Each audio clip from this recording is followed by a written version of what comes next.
Welcome everyone. Today we'll talk about post-disaster society preparedness. So basically what happens is once the disaster strikes and after the disaster strikes, what is the scenario?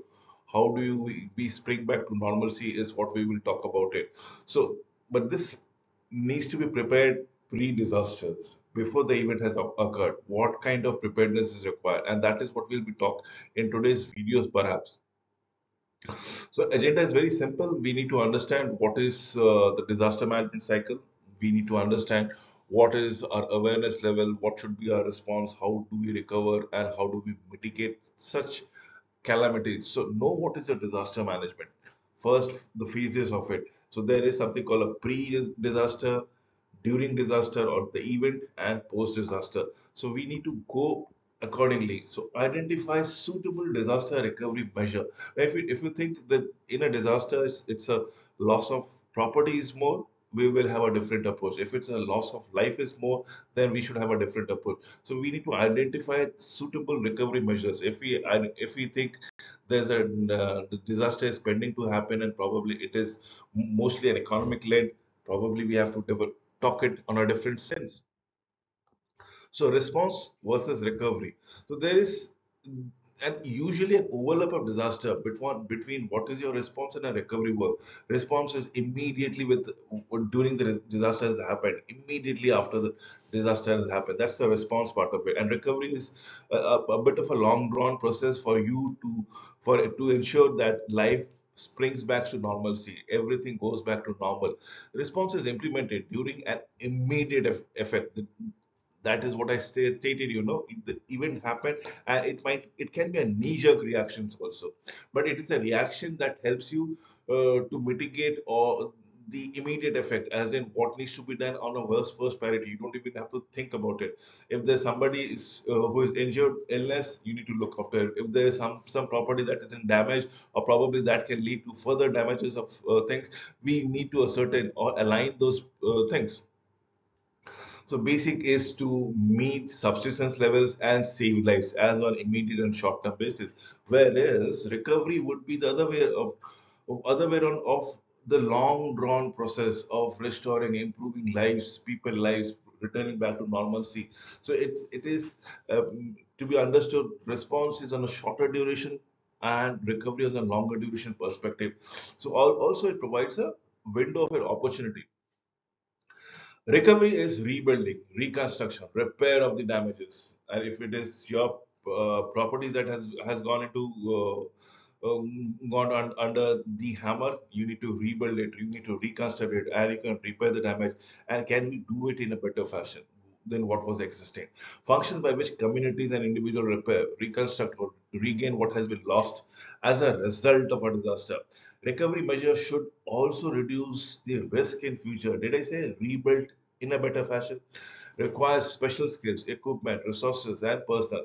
Recovery period follows emergency phases of the disaster, immediate phase of the disaster. So you have your response, and then comes your recovery part. So that similar things doesn't strike, no matter how the impact is all about, it should be always been less than what has happened previously. So the scale has to be managed.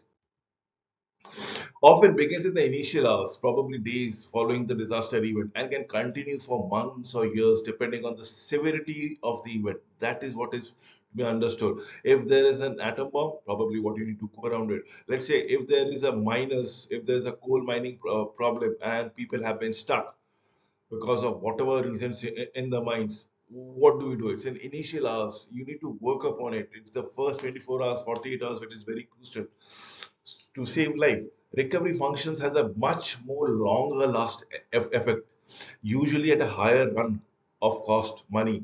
Participants include all levels of governments, all levels of military, all levels of business community, the political leadership, the community activities, individual. In fact, every stakeholders in the society are participants to such recovery process, unique to each community and depends on the extent of damages and available resources to cope around it. And that is what recovery is all about it. So if there is a damage to properties and it is in a third world country, probably you need to mobilize resources. But if it is done in an advanced economy damages, probably the intervention can take place much faster, much smoother, and in a much sequenced fashion, much balanced fashion. So this is what I would love to go around it. You see, what has happened out here is on an x-axis is the time that we are speaking around it, and it is mentioned in weeks. And the coping activity, if we look into it, is where we have plotted on a y-axis. If we look into the point week, that means approximately 3 days, 3.5 days. Absolutely, the emergency level, everything is damaged. Everything is damaged, and probably we need to look over after the response factor up to minimize the damages, to bring sense of balance between what has happened and what was is going to go around it. And as we go around it, there's a curve that goes every now and then, as a bell curve, as a normal curve. So that is what emergency is done, which is to be damaged or destroy the normal activities, to seize it, lock it, probably freeze it, limit the damages. In terms of restoration, which goes around from 1 week to probably 6 months altogether, it is past ways, return and functions back to normalcy. Then the reconstruction phase one and then reconstruction phase two is all about rebuilding and building it better, probably reconstruction and building, ensuring it that such kind of disaster, if it strikes, the level of the damages would be curtailed, would be minimized, and that is what we are looking into it. And that can go from anything from 6 months to approximately 5 years, 10 years, and so on and so forth. And this goes on and on. So action and activities, ongoing communication with public, provisions of temporary houses on long-term suppliers, assessment of damages and needs, inspection of damaged structures, demolitions of damaged structures, clearance, removal, disposal of debris, repair of damaged structures, as the case might be. Now, these are the actions that needs to be taken again and again. You need to understand as what are the communication that was is going around. Where does the people need help? So if absolutely sanitation work has gone for a toss, you need to build it, rebuild it, repair it, and probably have a temporary reconstruction first and foremost too, before you can assess if the building has to be can be restored or it has to be built again from the scratch. So we need to inspect it. We need to demolish in case if it is going to be built from scratch.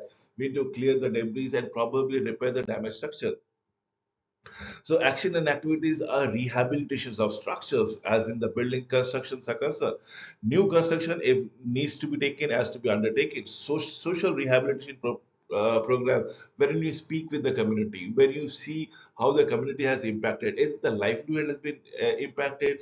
Are there any economic problem? Are there any psychological problem? Are there any medical problem? You need to understand the need and probably work upon it. Creation of employment opportunities, reimbursements of property losses. When I say property losses, it can be an agricultural property also. Your standing crop might have got destroyed and you might be decimated. So what do you do? So if we can possibly reimburse those losses, rehabilitation of the injured, physically injured, probably if there's a previous injury, what you want to go around it. Let's say there's a loss of limbs, perhaps. So reassess the hazard risks as on when on basis. That is what needs to be taken into consideration.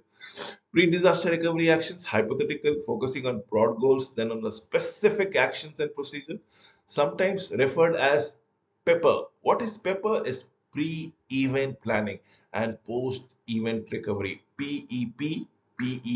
PEPPER. Again, I repeat, pre-event planning and post-event recovery can reduce the risk of haphazard rebuilding. This is what is very, very important. So pre-disaster recovery action. The examples are site selection for long-term housing or temporary housing. If I may say so, you need to understand that there should be availability of water, there should be availability of transport for the temporary housing. Site selection for temporary business activity, similar things needs to be taken into consideration. specifically for communication and transportation, is very important. Site selection for disposal of debris. Now, this is where uh, probably the debris can be used as a landfilling thing, probably, or reconstruction of the roads that needs to be done. The debris can be utilized. So emergency needs assessment is what we need to understand. Volunteers and donation management, mitigation measures, and secondary hazard reduction measures. These are the things that we need to take into consideration in case after disaster what you are going to do. Plan for temporary housing, plan for temporary commercial areas, plan for what to do with the debris, and so on and so forth. Short-term recovery. Now we'll talk about what are the minimum requirement that needs to be done to bring life to normalcy or some semblance of normalcy. First is the vital services and equipment.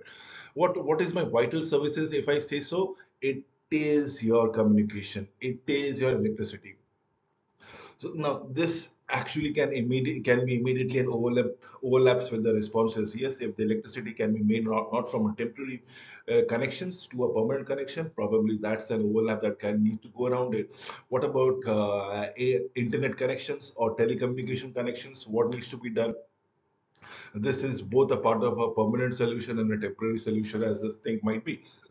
So action are restoring uninterrupted utilities and other essential services, perhaps the roads being cleared, establishing transportation routes, providing food, shelter to those displaced by the incidents. Role of GIS in short-term recovery. What is GIS? Is Geographic Information System can play a very important role in short-term recovery. Why? Because it will give you essentials in your maps, what is available within the vicinity.